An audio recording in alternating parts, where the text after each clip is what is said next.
much. I have to start, you know, we just have to take a moment and take in what Aaron just said. I mean, I was backstage almost crying over the passion that young man has. Yeah. You know, and that's what we have to remember, is that that's at stake. Every election in this election. Yeah. So I am proud of young people like Aaron, who is taking that loss and turning it into something powerful. And that's the choice we all have to make, again and again. So let's give Aaron a big round.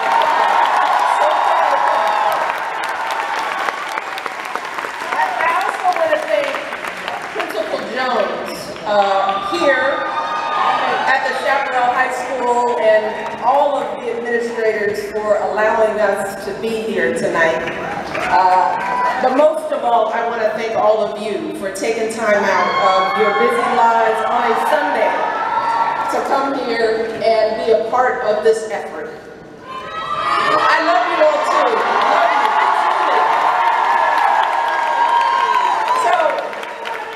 So we know why we're here. 6 weeks until Election Day. But I'm not here to campaign for any candidate. I'm not here to tell anyone how to vote. I'm here today to talk about why voting matters. Yeah. And why we all need to get registered and ready to vote this November. Yeah. And I have to tell you that this all feels a little too familiar to me.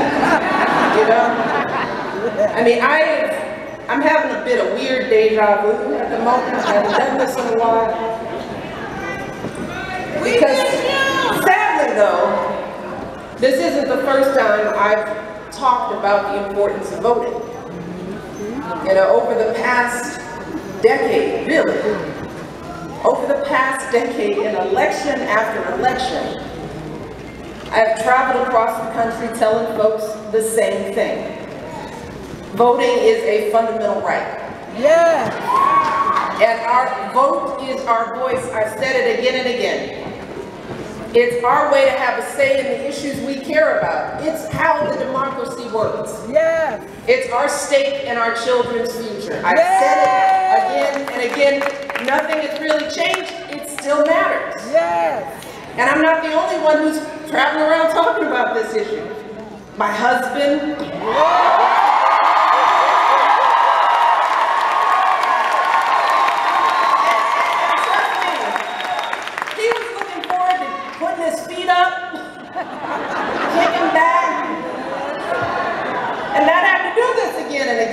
But he's out there. Yes, he is.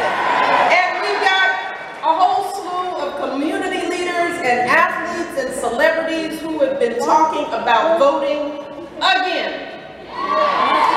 Every 2 years.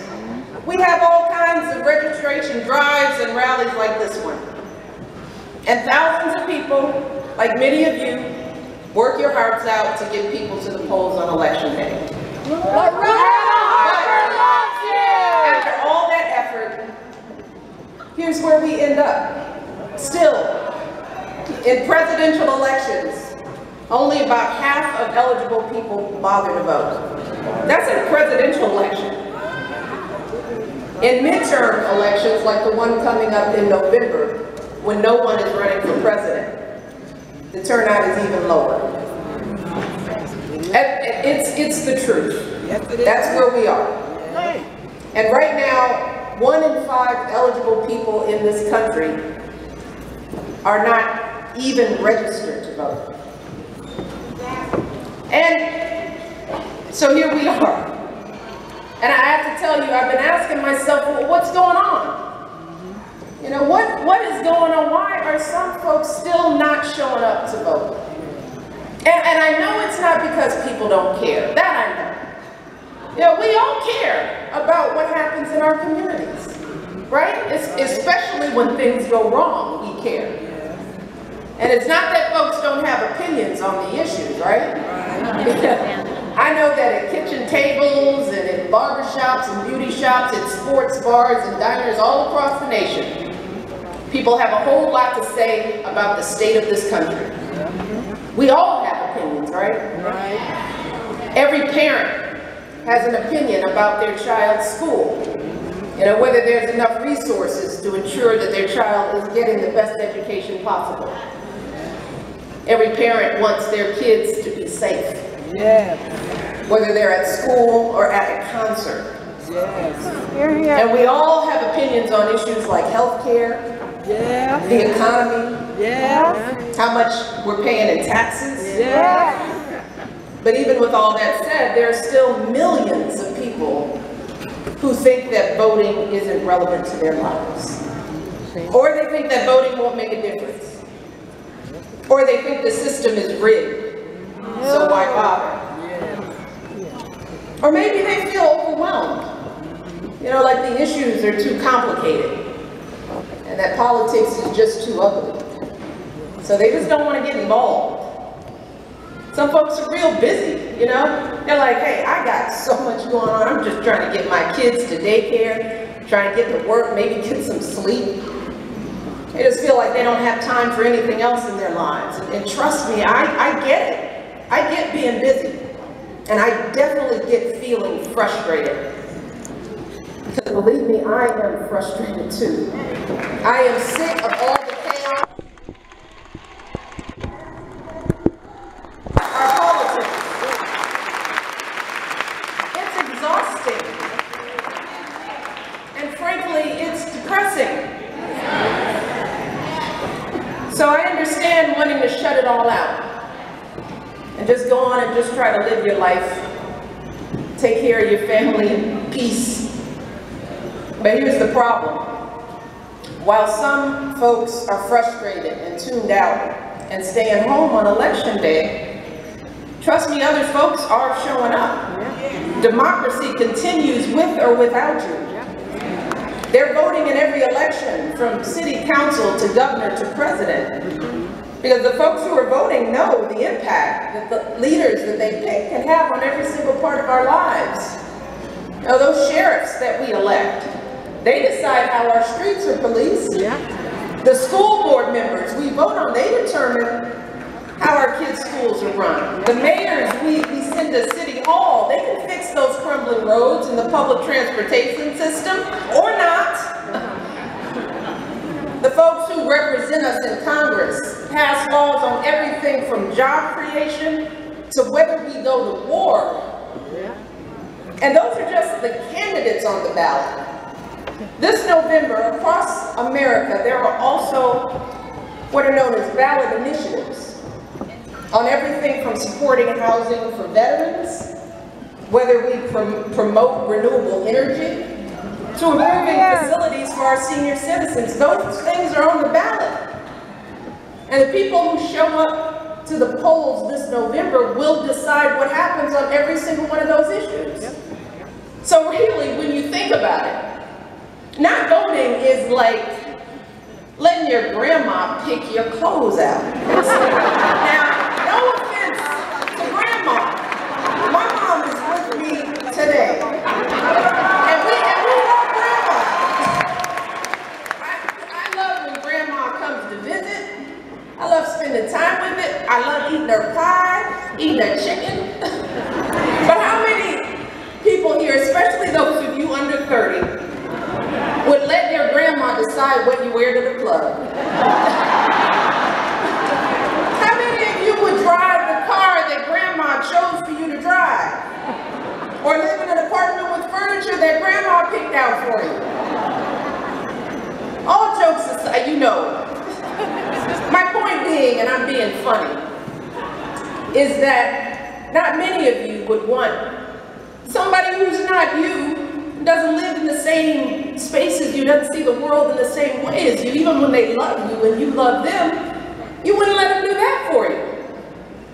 Because you know that grandma's choices for you are not the choices you'd make for yourself.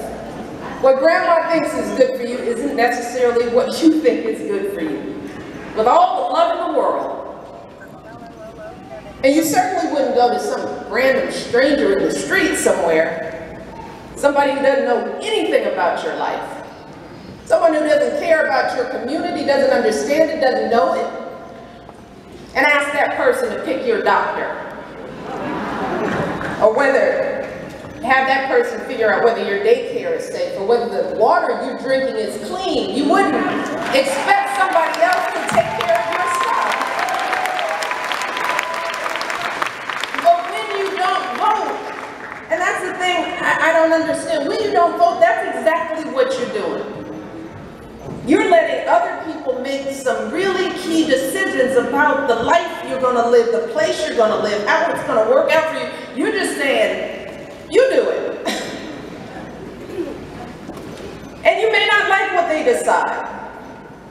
You might not like living with the consequences of other people's choices. But that's what happens when you stay home. You're essentially putting your future in the hands of others. And the truth is, that's exactly what some folks are hoping that you'll do. You know, they're hoping that you'll just let them make these important decisions for you. Just sit back, let me figure this out for you. There are people out there right now who are making it harder to vote. But we have to kind of sit with that for a moment, because you've got to ask yourselves, in this democracy, why on earth would anybody, regardless of party, want to make it harder for people to participate in the democracy? Money. But that's happening right now all over the place. They're closing down polling places.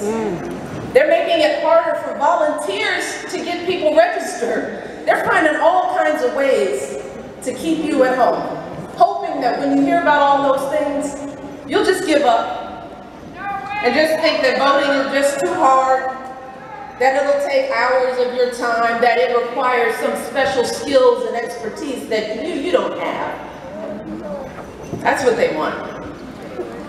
And you can see how those kind of tactics can start making people start feeling like this is just too hard for me. We all know someone who feels like that. Again, regardless of party. We all know someone who thinks that way. An uncle, a neighbor, someone you grew up with. And that's why we're here today. Because we know that it's going to be up to folks like us who will come out on a Sunday for a rally like this to help those folks out, to help tell the truth about voting. And the truth is that registering to vote just isn't hard. It doesn't take long. It's just a few minutes. And once you're registered in many states, including here in Nevada, you can vote by mail. I do that all the time. I vote by mail in my house, in my jeans, in my sneakers, comfortable, not rushed, not hunkered over. Fill out the table, the ballot at your kitchen table, and just drop it in the mail. And it works. It's just that easy. And voting in person can be just as fast.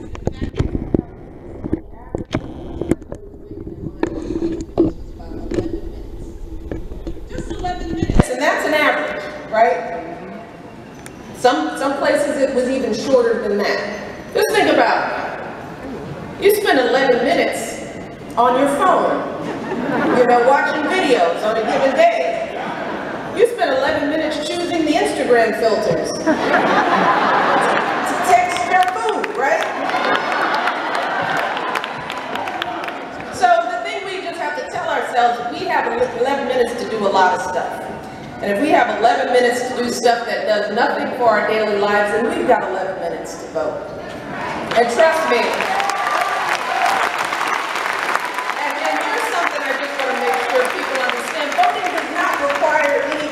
special expertise.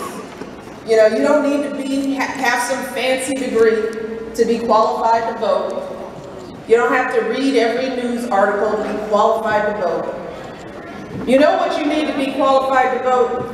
You need to be a citizen. You know, you need to be a part of this country. You need to have opinions about the issues in your community. That's what qualifies you to vote. Caring about your kids' future qualifies you to be a voter. Voting a say in what happens in this country qualifies you to be a voter. So don't be intimidated. Don't let somebody intimidate you from being a part of this process. I've been voting since I was 18